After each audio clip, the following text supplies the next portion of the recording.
As I said, will speak about some projects done in the office. It's focused on housing. It's focused on, this case, social housing. But even if it's not so important for the building itself, it's not the most important point. And I choose to present you three buildings out of different times. You can always see the different style of architecture.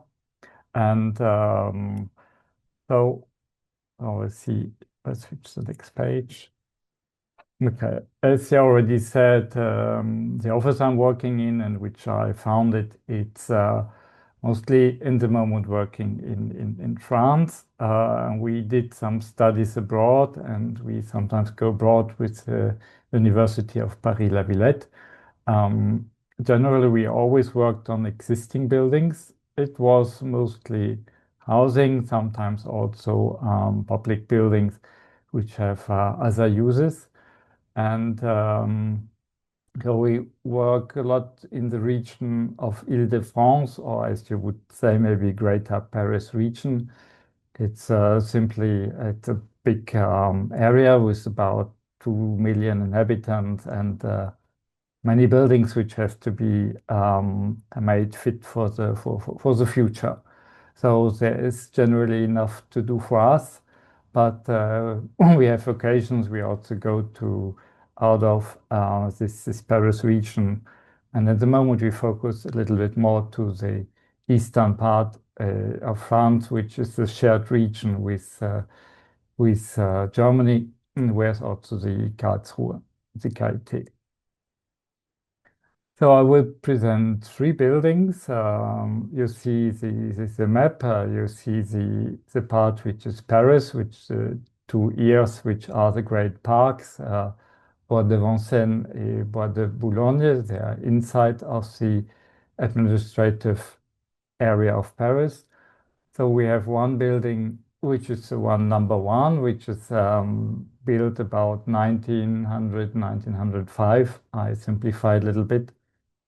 We have one building which is over here, also inside the actual Paris border between 1930 and 1935, which was a big period of construction of social housing in France.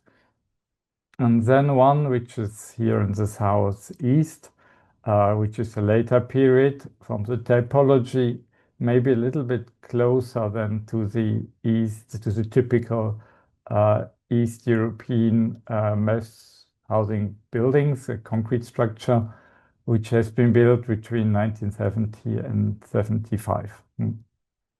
So this has three different times, different types of construction, and addressing also different subjects.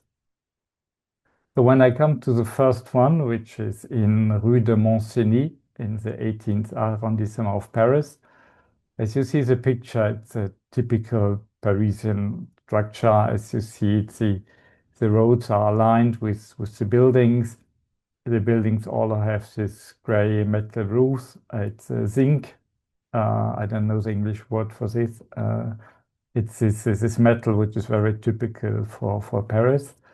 And the form are in many cases of mansard roofs with two kind of different slopes on the sides.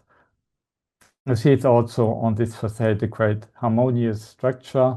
They all seem to be buildings with a light, I'd say, white or beige color, and it's quite regular structure with some accidents where you might have some other typologies in it. So the building we talk about is in this block, and it's quite funny. There are four buildings, they're a little bit the same, and one on the side, and they share a common courtyard. Probably, maybe it was that there were four investors or five investors who said, okay, let's make a common project around a shared courtyard. And then there was this one, maybe there was another operation to multiply this typology, but it didn't happen. As you see, even in the facades, you see the similarities. These are not really Haussmann buildings anymore. Still, if they have some features like the balcony on the first floor or the first noble floor, because there was the shops on the ground floor and then this intermediate floor, which was a little bit smaller and which was destinated to the owners of the shops. So this was the noble etage noble. And but here you already see that it's not this, it's not the situation anymore, because normally this floor had what had been a little quite low ceiling, but now it seems to be the same height of ceiling on nearly all the floors. And then you have here on the on this in the upper floor also the balcony which goes through, but it's not Haussmann anymore, but it's still inspired from him.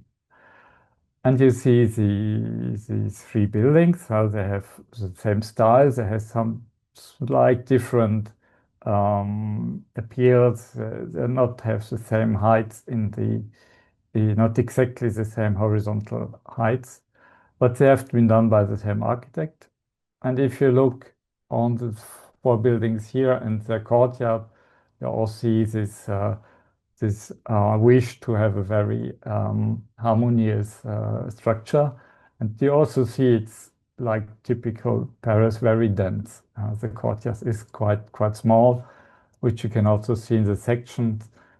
We have the street, the buildings, which is the site is 100% built through the caves, the underground storage space, and of the courtyards is not planted or only planted in like not in real earth.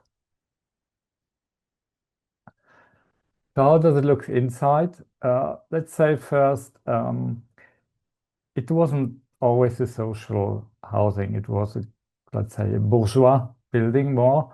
And the city of Paris, because they want to have more social housing for the inhabitants, ask their social housing tenants to buy buildings which come on the market. So this building was about to be sold, and the social housing tenant, the RWTH, bought this building.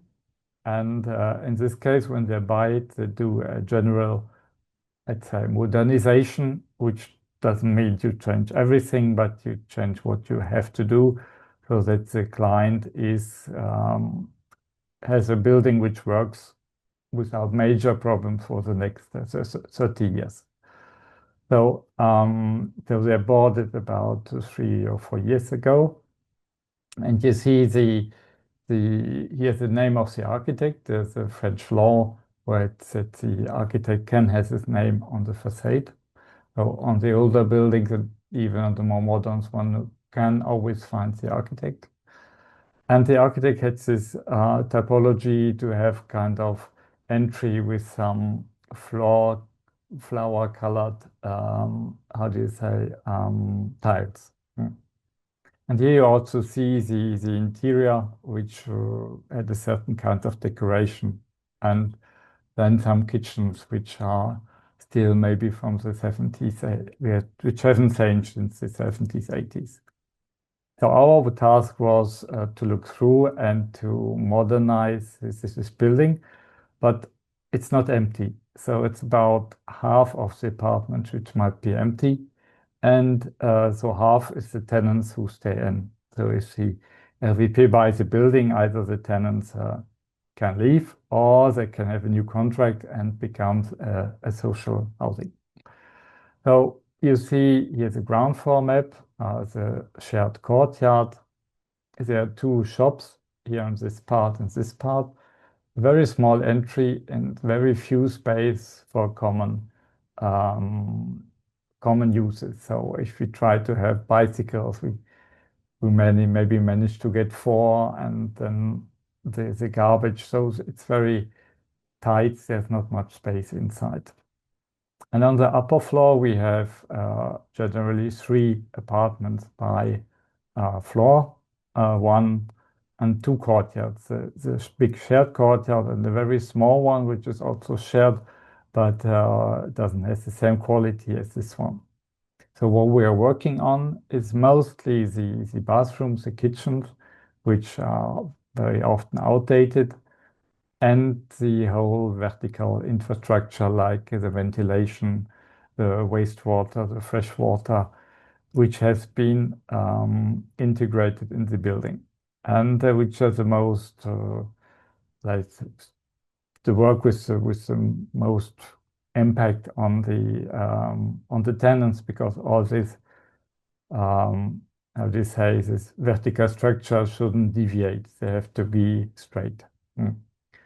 We also did the model to test how do we intervene and where, and you see these a little bit lighter um, elements are the elements we put in, and some which put out, and there are also insulation for to improve the energy how do you say, consumption of the building. The objective is to have less 30% of energy consumption. So we also, Paris is heating up through global climate change faster than the French environment. It already had reached 1+5, and so there's always the question. We try to analyze which facades has an average all over the year the most exposure to direct sunlight, and to put several colors. I mean, through the small courtyard, the buildings which aren't the houses which aren't the courtyards, the flats are less impacted. It's mostly the main facade and mostly the apartments which are on the higher floor, which is also difficult because they also have the lowest ceiling, because they were generally for the people with the lowest income, because as there's no elevator, you always have to go up until the highest floor. So it's a real question and a real challenge for Paris, especially on the metal roofs, which might have also a stronger impact on the heat. Right. So in this case, we also had to study because we nearly hope Paris is impacted, has to be approved. Every work has to be approved by the heritage architects. So we also tried to see what sun shading system we could put on the main facade. It's a mixture. Sometimes it's a metal shade, sometimes it's like textile shading with the blue color, which we choose. And then we try to draw in detail every window, because it's also sometimes some tenants during the time change the window not accordingly to the overall how do you say, appearance. So sometimes we try to find again for all windows a common experience, a common appearance, a common how do you separation between glass and wood, to regain a harmonious appearance of the facade. So it's done in sections and in views, and see how to integrate the shading system in this facade. And also inside, we try to see how can we work with the heritage. So we had this entry with these drawings, which the architect had done in several buildings, 7 of this quite similar typology. We had the floor tiles, and we wanted to go until the back also has the bicycle place and the how do you say, garbage storage. So we tried to reinterpret what are the colors, like taking 4 colors, and then because when we took some standard floor tile, choose the right colors.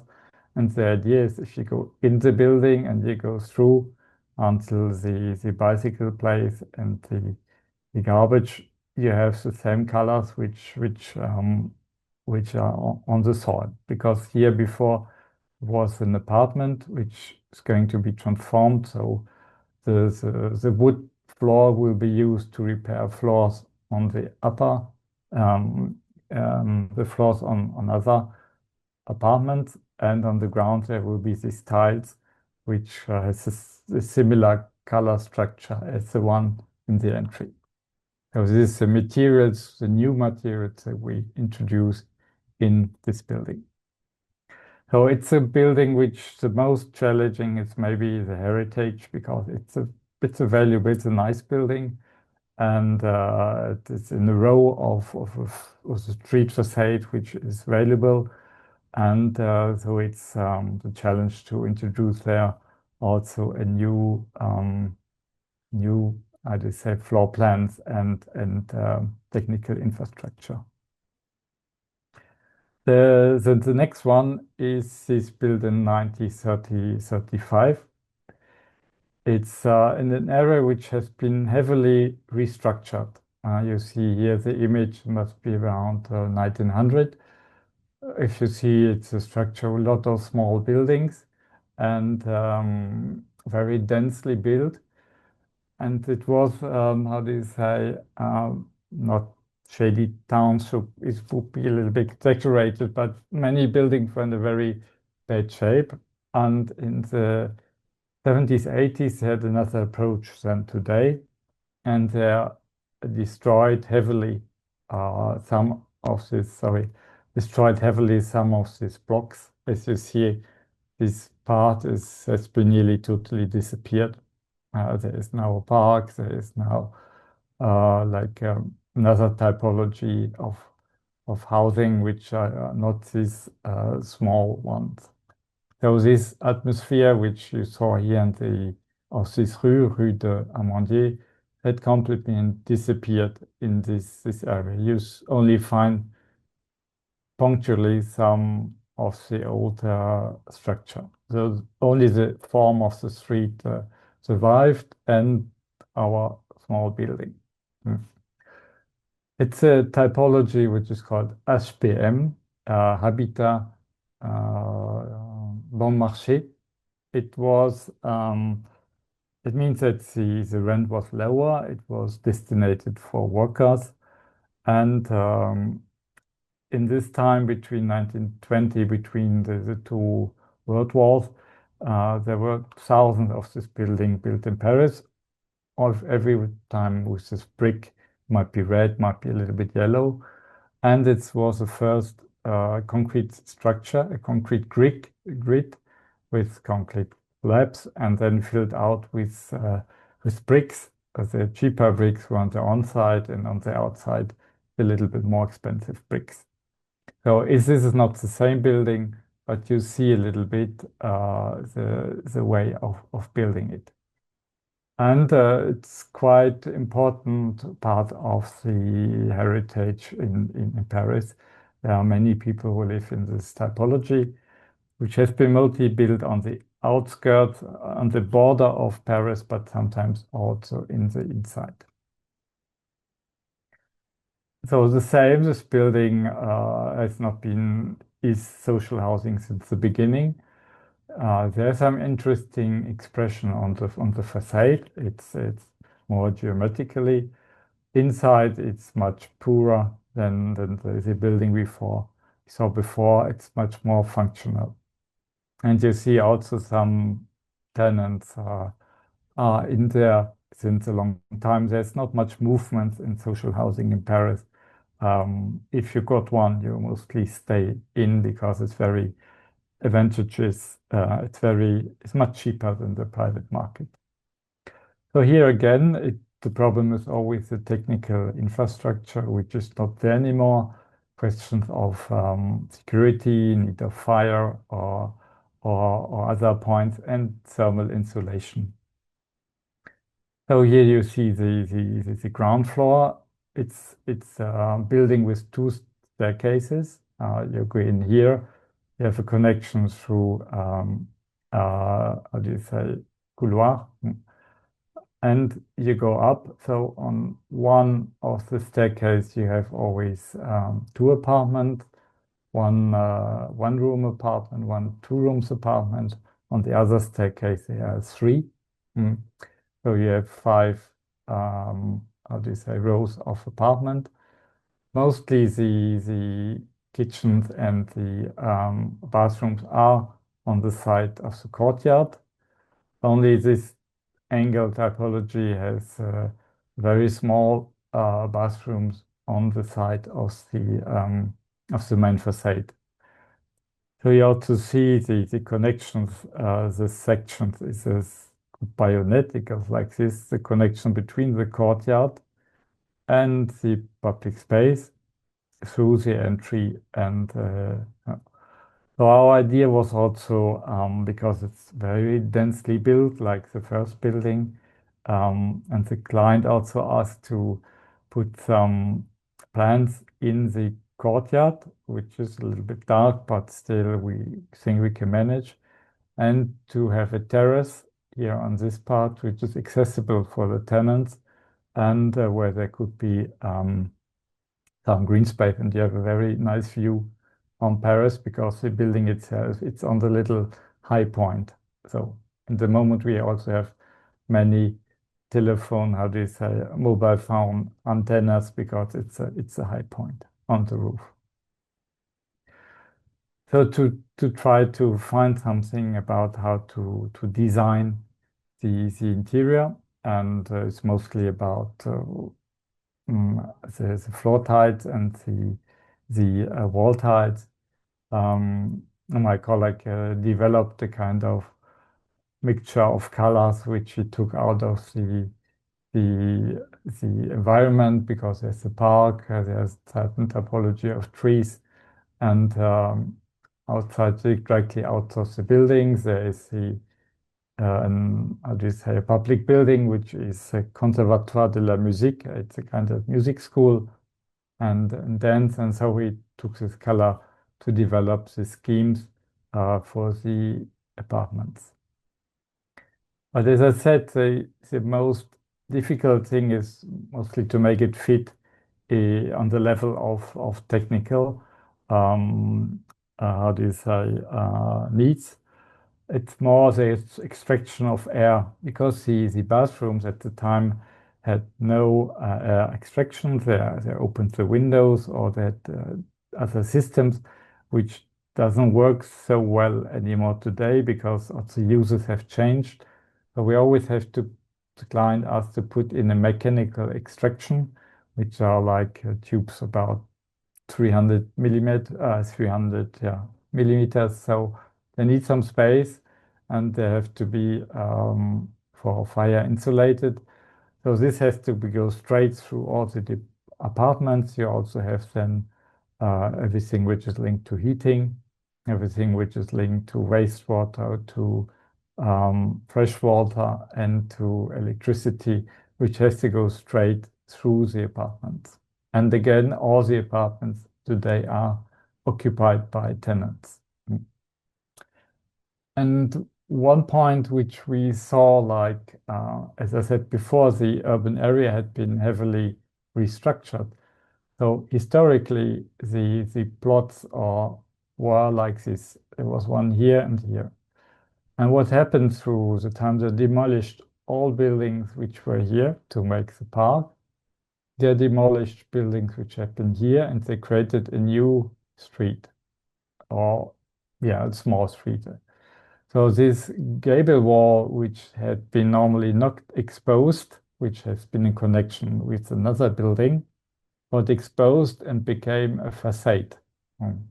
Because now there's a public space, which is in the street around here. So the situation is that we had a gable wall, which doesn't have the quality of a facade, but the status of a facade. So what we said, okay, so let's try to make a facade and to turn the bricks on the other side. So we said we will add with thermal insulation a kind of brick wall, and we hope that it will be like this, so that the building will have a facade on three sides, and then the common gable wall with the other public building with the music school. So if you see, it took some time to find the right bricks, the right size. We didn't want to have it too different. We decided also to have white bricks on the ground floor because it's a little bit separated, and to take like designs like this. How do you say this row, which is on the sorry, which you see here, for example, to turn it around and to keep the horizontal design. There's also one point we would try to integrate, how do you say, space for birds, because there's a problem in Paris as we create the facades more and more, how do you say, how do you say, étanche, more and more, yeah, without lists, how do you say? Birds have less and less spaces, small spaces to build their need. So there's now a demand to integrate sometimes in this typology of facade spaces for birds, which so the park, so they had spaces to build their home. Mm. So the third one, which I'm coming through, is this typology of the 70s, 75. Now we're getting out of Paris in the outskirts, in the south, and it's about this building. As you see, we are totally different contexts. We see a lot of grand ensemble, mm, housing estate with very thousands of housing.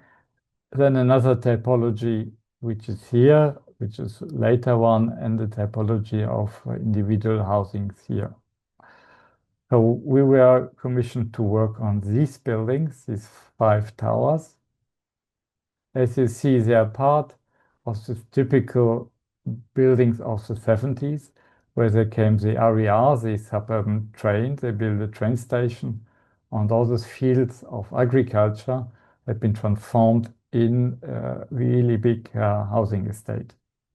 And this part are the 5 buildings. You see, those ones are built, and then they built another typology over here, and they expanded until here. So, and then they stopped because they changed the law, and it was forbidden to build units of more than 500 housing, I think, starting from the 1973 or 74. This is the historic center of Limeil-Brévannes, and this were all agriculture. Mm. So before it looks like this, and our mission was to renovate the house, the flats, but also to intervene on all the outside spaces to requalify them. Mm. There was a kind of playground which was not used anymore. There is an underground parking here which is not used anymore. There's a lot of space for cars, and a quietly undefined central space between the buildings. Our concept was to think about, okay, how can I reconnect this with another urban tissue? How can I reintegrate all this in the new city center? In the city center. So we have one street here which goes straight to the old city center. We try to have a building or a used common garden here to make the connection with this row of housing. And we have a kind of playground here, sports ground, to make the connection to the other side. In between, we redesign a square, which also connect with the school, which is above here. So the school children, we saw that they crossed this housing estate when at the end of school. So the idea was not to put any fences, but to leave it open. There was one focus which is on the entry halls, because there was a case all the buildings had elevators, but there were 5 stairs to go on the level of the elevators. So these 5 stairs made it impossible for someone with limited abilities to come to the elevator. in general, they were a little bit too small and not very interesting as entry halls. And you know, that's a very important point for the inhabitants. So what we did, this is here on the printed model, to enlarge the entry halls and build a ramp which goes up here. And we also tried to open them very, put a lot of glass so that they're a little bit part of the open landscape of the exterior spaces. That they're not they are secured space because there's access control, but still they're connected with the outside space. And we tried to, because they're a little bit the same, to put one element which is different in all entry halls. So we worked on this kind of trees because the place is called La Hêtraie. It's a type of tree. And so we said, okay, what can we do? We tried to have in every entry hall 3 of the trees, and they're all different. They are cut out in steel plates and assembled so that the inhabitants, if they are looking carefully, they can see that every entry has a different type of trees. And maybe they would become a little bit rusty with the time, but it was also thought that they might change because there's only a superficial protection. So the idea was also with the redesign of the whole outside space to have this continuity between the trees planted in the common space, which is not the public space but accessible for everybody, and then on the other side the trees in the metal trees inside the entry halls. Initially, they should be out of wood, but because of the fire regulations, we had to switch them to non-burning material. We couldn't make them on wood. Here you see the map of the new exterior space. It's a little bit designed after the movement of the people. Like there is a school here where the children can walk straight here. This is the access to the train station, which is a little bit further away. There are other types because many people are parking on this space, so it's an access by here. And there's also this main access, which is for the how do you say fire protection and also for the garbage. So this can be used by lorries and trucks to go through.